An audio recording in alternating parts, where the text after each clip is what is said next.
Hey, guys! In this video, I will show you how to use the n8n schedule trigger. Alright, so let's begin with the video. To set up a scheduled trigger in n8n, first log into your n8n account. Once you are logged in, click the plus button. A menu will appear on the right side. From that menu, select Scheduled Trigger. This will open a new window where you can configure the schedule.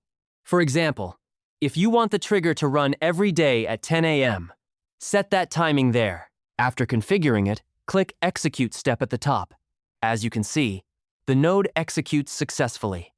When you return to the canvas, you'll notice the new trigger has been added, but it is not connected yet.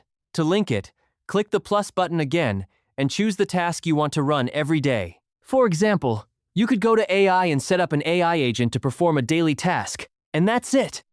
So that's basically how you can use the n8n schedule trigger. So that's all for this video. See you in the next one. Thanks.